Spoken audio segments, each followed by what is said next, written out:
Pro-Life is winning again in America.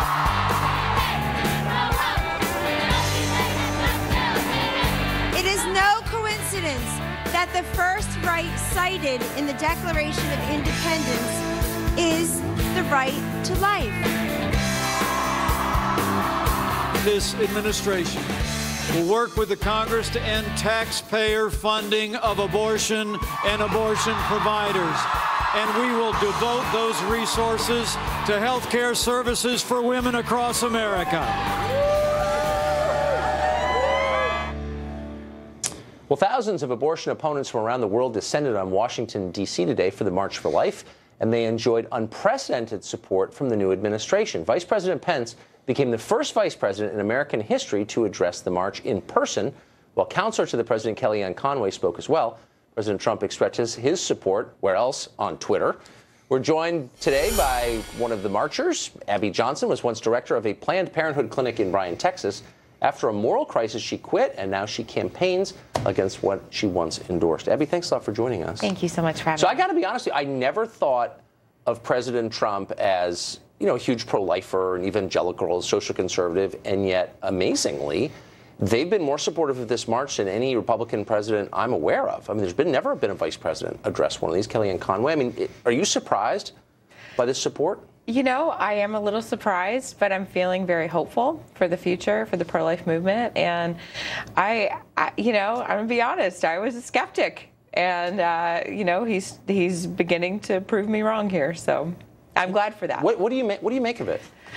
Yeah, I think that that the pro-life movement helped to elect Donald Trump. Yes. And so I think that this is one way that he can express his gratitude to the pro-life movement for putting him in that position and for supporting him throughout his election. And I'm really happy he's doing it. It's interesting because in places like Washington and New York and Los Angeles, the single most embarrassing thing you can say, the surest way to be ostracized socially, is to say you oppose legal abortion. People just hate that. And Trump doesn't seem to care. Well, he doesn't seem to care about most things. I guess that's a good point.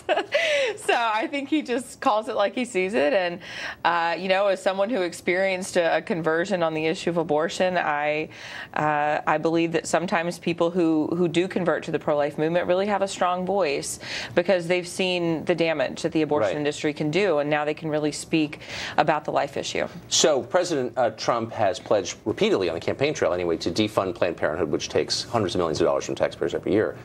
You worked at Planned Parenthood for a while. The obvious question is, do you think that people at Planned Parenthood have any kind of moral qualm about abortion at all, or do they see it just as another medical procedure? I think they see it just as another medical procedure, but I think that it is really the cost center surrounding Planned Parenthood and the services they provide. I mean, that is their highest revenue generating product that they sell. They implement abortion quotas in all of their clinics. What do you mean quotas? You have to perform a certain number of abortions every month. One of the reasons that I left. Are they explicit about that? Yes, it's in your budget, right there on the line item. One of the reasons I left Planned Parenthood was because in a budget meeting I was told to double that abortion quota. And for me, as someone who had spoken to the media and had said, you know, we're about reducing the number of abortions, we're about, you know, prevention, all of these other services, I was shocked to hear since this. you actually worked at a Planned Parenthood, give us some sense of the relative number of abortions versus the number of mammograms versus the amount of prenatal care offered. So, okay, abortions, Planned Parenthood provides over 330,000 abortions a year. They are the largest single abortion provider in our country. They provide not one mammogram. There's not one Planned Parenthood clinic across the country that has a licensed mammogram machine or is a licensed mammogram facility, even though Cecile Richards and Joy Behar and many other people said that they do perform mammograms. They eventually had to come out and say that they don't. Planned Parenthood is not a provider of prenatal care.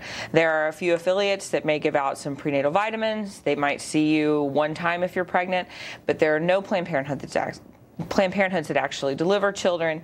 The bulk of their services are contraceptive services and abortion. Interesting. So that talk about being a healthcare provider, providing the whole spectrum of reproductive-related healthcare services. It's really about contraception and abortion. Sure. Well, and listen to this. We just found out recently there are at least 2 Planned Parenthood facilities in the country, one in Madison, Wisconsin, one in Overland Park, Kansas. They are abortion providing only, 5 days a week, 40 hours a week, abortion all day, every day. That's pretty hard to take. Abby, thanks a lot for joining us. Thank you so much.